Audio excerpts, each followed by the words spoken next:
Guys, देश के पूर्व प्रधानमंत्री राजीव गांधी के जन्म और उनके नामकरण को लेकर बड़ी इंटरेस्टिंग स्टोरी सामने आई है, जो मैं आज आपको सुनाता हूं। दरअसल राजीव गांधी का जन्म तब हुआ था जब उनके नाना Jawaharlal Nehru quit India movement के चलते जेल में थे, और तब फिरोज गांधी और इंदिरा गांधी ने राजीव गांधी के नामकरण के लिए सिलेक्टेड नामों की लिस्ट नेहरू जी को जेल में ही भेज दी थी, जिसमें नेहरू जी ने एक नाम सेलेक्ट किया जो कि था राजीव रतन। असल में राजीव का अर्थ कमल होता है और नेहरू जी ने ये नाम अपनी पत्नी कमला की याद में रखा था, और राजीव के आगे जुड़ा रतन जिसका अर्थ जवाहर होता है, यानी कि नेहरू जी ने अपने और अपनी पत्नी के नाम पर राजीव गांधी का नाम राजीव रतन गांधी रखा था। लेकिन बाद में इस नाम को शॉर्ट करने के चक्कर में रतन हटा दिया गया और फाइनली नाम रखा गया राजीव गांधी।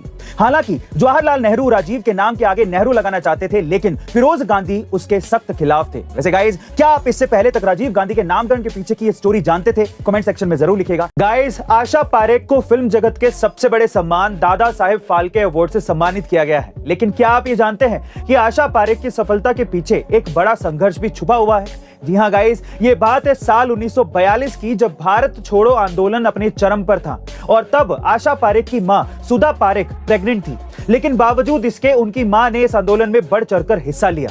खबर तो यह भी थी कि पुलिस आशा पारेख की मां को गिरफ्तार करने वाली थी, और जब इस बात का पता आशा पारेख के चाचा जी को लगा तो वो तुरंत आशा पारेख की मां के पास पहुंचे और उन्हें वहां से वक्त रहते निकाल लिया, और वो उस गिरफ्तारी से बच गई। और कुछ दिन बाद जब उन्होंने एक लड़की को जन्म दिया तो वो लड़की थी आशा पारेख। गाइस, आज आशा पारेख की ये सफलता सिर्फ उनकी सफलता नहीं है, बल्कि उनके मां के संघर्ष और बलिदान की कहानी भी है। इसीलिए उनकी इस कामयाबी के लिए एक हार्ट तो बनता है। गाइस, अगर आप पुरानी कार खरीद रहे हैं तो सिर्फ ये ना देखें कि बड़ी चकाचक दिख रही है, खरीद लेते हैं। उसमें बहुत सी बातों का ध्यान रखना पड़ता है। इसमें से 5 बातें आज मैं आपको बताता हूं। पहला, कार की कंडीशन को चेक करें कि कहीं वो अंदर या बाहर से डैमेज तो नहीं है। दूसरा, इंजन की जांच जरूर करें। किसी भी कार में सबसे इंपॉर्टेंट हिस्सा उसका इंजन ही होता है, और इसकी जांच करने के लिए आप अपने साथ एक टेक्नीशियन को भी साथ ले जा सकते हैं, और ले जाना ही चाहिए। तीसरा, कार की माइलेज जरूर चेक करें, और इसे चेक करने के लिए आप हाईवे और कच्चे रास्ते पर इसकी टेस्ट ड्राइव ले सकते हैं। चौथा, कार कितनी पुरानी है ये जरूर चेक कर लें।